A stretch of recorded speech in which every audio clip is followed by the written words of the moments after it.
Hello ভাই brother, this is আরেক Shifat. Welcome to another brand new video. আমাদের আজকের ভিডিওটা কি নিয়ে হতে যাচ্ছে আপনারা তো অলরেডি ভিডিওর টাইটেল দেখে বুঝে ফেলেছেন। যদি হাতে সময় থাকে ধৈর্য সহকারে আমাদের ফুল ভিডিওটা উপভোগ করে যাবেন। বন্ধু যখন বিদেশ যাওয়ার উপলক্ষে আমাদের সকলকে ট্রিট দিচ্ছে তখনকার কিছু মুহূর্ত আপনারা দেখতে পাবেন।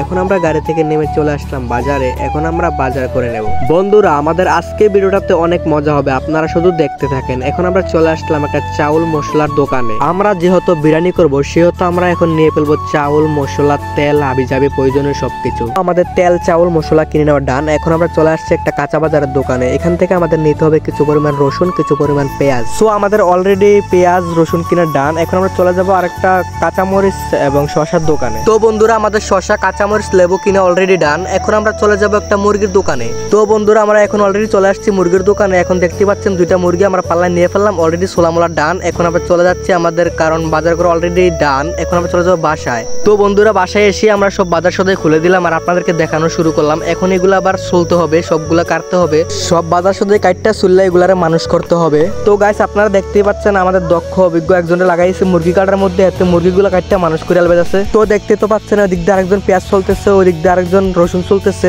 সো আমাদের পুরো টিম কঠোর পরিশ্রম করতেছে। মানে কি তা কইতাম বন্ধুরা, আজকের দিনটা আমাদের জন্য এত বড় একটা স্পেশাল দিন হয়ে গেছে। আজকে কোনো সিনিয়র জুনিয়র নাই, আজকে ছোট ভাই ব্রাদার সব নিয়ে একসাথে পার্টি করতেছি, অনেক এনজয় করতেছি। কি তাকমো গাইছে তার মুরগি কাটাটা মারতে সেই লাগতেছে। আসলে আমরা পার্টি মাটি করলে মাছ মুরগি সবাই তারে দিয়ে কাটাই, কারণ এতে খুব ভালো করে কাটতে পারে। আসলে গাইছে হেতার কথা না বললেই নয়, হেতে হচ্ছে আমাদের অন্তরের অন্তঃস্থলের স্পেশাল শেফ। হেতার রান্না অসাধারণ। তো আমাদের অল টিম অনেকক্ষণ কঠোর পরিশ্রম করার পর এখন বাজে রাত 11:30। এখন আমরা চুলে আগুন ধরিয়ে দিছি। এখন ডেস্কের মধ্যে অলরেডি আমাদের তেল দেওয়া হয়ে গেছে। কি তা কইতাম বন্ধুরা, এই শীতের রাতে পার্টি করার মজাই আলাদা। আপনারা যারা পার্টি করেন তারাই হয়তো বুঝতে পারবেন আসল মজাটা, কারণ এখন শীতের রাতে যে চুলার পাশে আগুন ধরে আমরা যেভাবে একটা ফিলিংস দিতেছি বলার বাইরে, অসাধারণ। তো গাইস এই মুহূর্তে দেখতে পাচ্ছেন ডেস্কের মধ্যে দিয়ে ফেলতেছে লবণ, আর লবণ দেওয়ার পর কিছুক্ষণ লাড়ার পর দেখলাম টেস্টি সোলের প্যাকেট সিরা টেস্টি সোল দিতেছে। আর গাইস কি বলবো, অসাধারণ হবে আজকের রেসিপিটা। আপনারা সবাই ধৈর্য সহকারে দেখতে থাকুন। তো বন্ধুরা দেখতেই পাচ্ছেন আমাদের পোলাপাইন মুরগির মশলা চুল্লা, মুরগির মশলা দিয়ে লাড়াছাড়া মারতেছে। আহা কি অসাধারণ ফ্লেভার আসতেছে, আমার জিরবাদে মনে করেন যে পানি পড়তেছে। তো বন্ধুরা দেখতেই পাচ্ছেন এই মুহূর্তে আমরা একটা মশলা দিতেছি। এটা হচ্ছে আমাদের পার্সোনাল রেসিপি, যেটা কিনা আমরা নিজে হাতে গড়ে তুলেছি, হাতে বানাইছি, পাটার মধ্যে বাইটটা বানাইছি। এটার কারণে মনে করেন যে সে টেস্ট আসবে একটা, আপনার দেখতেই থাকেন। খাওয়াইতে পারবো না এটাই আফসোস। কেননা বন্ধুরা আমরা ভিডিওটা খাওয়ার একদিন পরে আপলোড করতেছি, কোনো করার নাই, সহ্য করে ধৈর্য সহকারে ভিডিওটা ফুল দেখলাম। মানে কি তা কইতাম গাইস, আমি আপনার সাথে কথা বলতে বলতে মাঝখান দিয়ে যে ডেস্কের মধ্যে মাংস ডালাইছি, আর মাংস ডাললে এমন লারা মারছি, লারা দেখে আমার লোকের ফোলাফেনে জিরবাদে দিয়ে পানি পড়তেছে।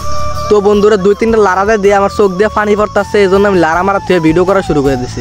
মানে কি তা কইতাম বন্ধুরা, আমি দিক দিয়ে ক্যামেরাটা আত্ম লইতে না লইতে দিয়ে আরেকজন দুধ মুধ সিরা অতুকু মিল্ক সিরা মনে করেন যে লাড়া মারা দিয়ে ডেস্কের মধ্যে দিয়েছে। আর যে বিরিয়ানিটা যে হইলো, কি একটা ফ্লেভার আসছে অসাধারণ। এটা যদি আপনাদেরকে শোনাইতে পারতাম বা খাওয়াইতে পারতাম তাইলে কইতে পারতাম। পোলাপান তো 4টা উঠটা খাই ফেলতেছে। সত্যি গাইস বিরিয়ানিটা অনেক টেস্ট হয়েছে, আমাদের স্পেশাল শেফ রান্না করছে বলে কথা। তো বন্ধুরা দেখতেই পাচ্ছেন আমি খাওয়ার জন্য দিক দিয়ে 1 প্লেট নিয়ে ফেললাম বিরিয়ানি। এখন এটা আমি খাবো আর কি। তো টিল ডান দেখা হবে আবার আপনাদের সাথে নতুন একটা ব্র্যান্ড নিউ ভিডিওতে। এই পর্যন্ত ভালো থাকবেন, সুস্থ থাকবেন। আমার পেজে নতুন হলে পেজটা ফলো করবেন আর লাইক তো অবশ্যই মাস্ট করবেন। Thanks for everything. আল্লাহ হাফেজ।